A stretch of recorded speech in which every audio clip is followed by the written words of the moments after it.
کتنے خوش نصیب لوگ تھے جو اتنی مقدس مقام پر دنیا فانی کو چھوڑ کر جا رہے تھے۔ میں بھی مسلسل اس قبر کو کھود ہی رہا تھا کہ جب مجھے تو اس میں کنکر اور پتھر محسوس ہونے لگے۔ میں نے جوتے اتار رکھے تھے لیکن وہ کنکر میرے پیروں میں چبھے تو میرے پاؤں میں زخمی ہو گئے۔ میں نے جلدی سے اپنے پاؤں پر کپڑا باندھ لیا کیونکہ میں ایسا ہی تھا۔ جب بھی قبر کھودنی ہوتی تو میں اپنے جوتے اتار کر ایک جانب کو رکھ دیا کرتا تھا۔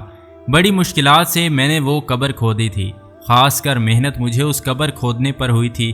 جب تک جنازہ تیار ہوا میں دونوں قبریں تیار کر چکا تھا، لیکن نہ جانے کیوں دل میں ایک عجیب سی بے چینی سی ہو رہی تھی۔ قبریں کھولنے کے بعد ایک جانب کو بیٹھا ہانپ رہا تھا جو وہاں پر دونوں جنازے ایک ساتھ لائے گئے۔ ایک جنازہ ایسا تھا جسے دیکھ کر یوں لگ رہا تھا جیسے اس کے پاس نور ہی نور تھا، جبکہ دوسرا جنازہ وہ تھا جس کے پاس مجھے لگ رہا تھا جیسے اندھیرا چھایا ہوا ہے۔ میں ان دونوں جنازوں کو دیکھ رہا تھا۔ جب ان دونوں کو میرے پاس لایا گیا، ایک کے بارے میں کہا گیا کہ یہی مدینہ منورہ کا رہنے والا شخص ہے، جبکہ دوسرے کے بارے میں کہا گیا کہ یہ بھارت کا رہنے والا ہے، حج کی نیت سے یہاں پر آیا تھا، وہ راستے میں انتقال کر گیا۔ سب سے پہلے تو نیک شخص کو قبر میں اتارا گیا، اس کی قبر بند کر دی گئی، لیکن جب دوسرے شخص کو قبر میں اتارا جانے لگا جو کہ بھارتی حاجی تھا، جو مناظر دیکھنے کو ملے وہ ناقابل یقین تھے۔ کوئی بھی یقین نہیں کر سکتا کہ ایسا بھی ہو سکتا ہے۔ دوستو، محمد سمیع اللہ کا کہنا ہے کہ جیسے ہی میں نے باقی لوگوں کے ساتھ مل کر اس بھارتی حاجی کو قبر میں اتارا تو اس سے پہلے کہ اسے قبر میں رکھتا، قبر میں بے تحاشا کنکر دکھائی دینے لگے۔ میں نے فوراً سے ان لوگوں کو روکا، کہنے لگا رک جائیے، ابھی اس کو قبر میں مت اتاریے، قبر میں مجھے کنکر دکھائی دے رہے ہیں۔ اس بات پر وہاں موجود لوگ مجھے برا برا کہنے لگے کہ یہ آپ نے کیا کر دیا، قبر کی صفائی ٹھیک سے کیوں نہیں کی؟ میں بھی گھبرا چکا تھا۔ ارے اس میں میری کیا غلطی تھی؟ میں تو قبر کو بالکل صاف کر کے ہی باہر نکلا تھا۔ بہرحال ایک مرتبہ پھر میں نے قبر کو ہموار کیا اور اس مرتبہ جب اس شخص کو قبر میں اتارا گیا تو مجھے گھٹن محسوس ہونے لگی تھی، بدبو سی پھیلنے لگی تھی۔ ان سب کے باوجود قبر میں اس بھارتی حاجی کو دفنایا گیا۔ مٹی قبر پر ڈالی گئی، لیکن جتنے بھی مٹی ڈالی جاتی وہ کم محسوس ہو رہی تھی۔ میں مسلسل درود پاک کا ورد کر رہا تھا۔ آخر یہ ماجرا کیا ہے؟ انہی لوگوں میں مجھے ایک شخص بھی گھبرایا ہوا کھڑا دکھائی دے رہا تھا جو خاموشی سے یہ سب کچھ دیکھ رہا تھا۔ جیسے تیسے مٹی ڈال کر قبر کو بند کر دیا گیا۔ دونوں پر فاتحہ پڑھنے کے بعد سبھی لوگ جب وہاں سے جانے لگے تو اچانک مجھے زلزلہ آتا ہوا محسوس ہوا۔ جیسے پلٹ کر میں نے دیکھا تو قبر میں دراڑیں پڑ چکی تھی۔ اس بھارتی حاجی کی قبر پر دراڑیں پڑ چکی ہیں اور اس کی میت گویا مٹی سے سرک کر باہر آتی دکھائی دے رہی تھی۔ استغفر اللہ! یہ منظر دیکھ کر وہاں موجود سبھی لوگ گھبرا گئے۔ آخر یہ یہاں ہو کیا رہا تھا؟ لیکن چند ہی منٹوں بعد وہ بھارتی فوجی جو بالکل کفن میں لپٹا ہوا قبر میں اتارا تھا، اب اس کے باوجود کفن تو جیسے بالکل کسی سیال مادے سے آلودہ ہو چکا تھا۔ اس کی شکل بالکل بگڑ کر رہ چکی تھی، چہرے پر گویا برسوں کے پرانے زخموں کے نشان واضح ہو چکے تھے۔ اس بھارتی حاجی کی تو شکل ہی پہچاننے لائق نہیں ہو رہی تھی۔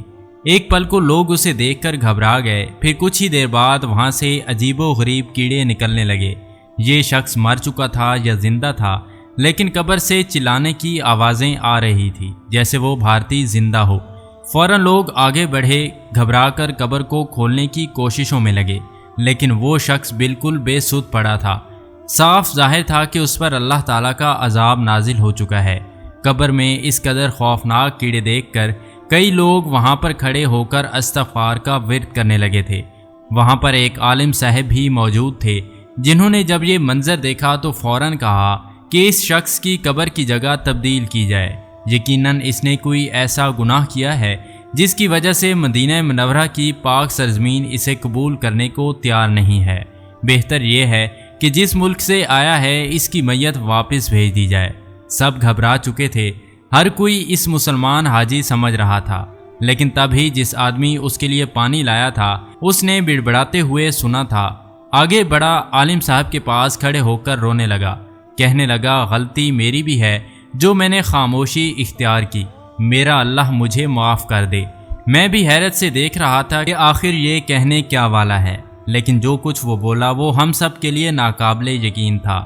دوستو، اگلے پل ہم سب کے تاثرات بدل چکے تھے، کیونکہ وہ شخص کہنے لگا کہ جب اس کی حالت خراب ہوئی اور میں اسے پانی دینے کے لیے اترا تو شاید یہ موت کے ہاتھ لگ چکا تھا۔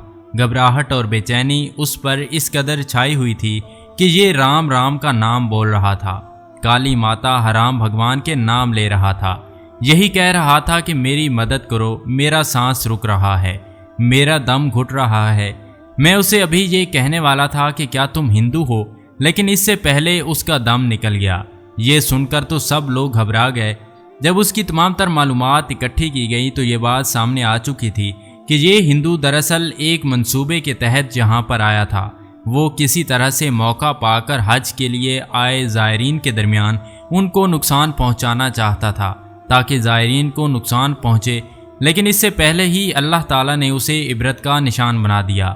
اس کی میت کو وہاں سے نکال کر پوسٹ مارٹم کے لیے بھجوا دیا گیا۔ اس کی حالت خراب ہو چکی تھی۔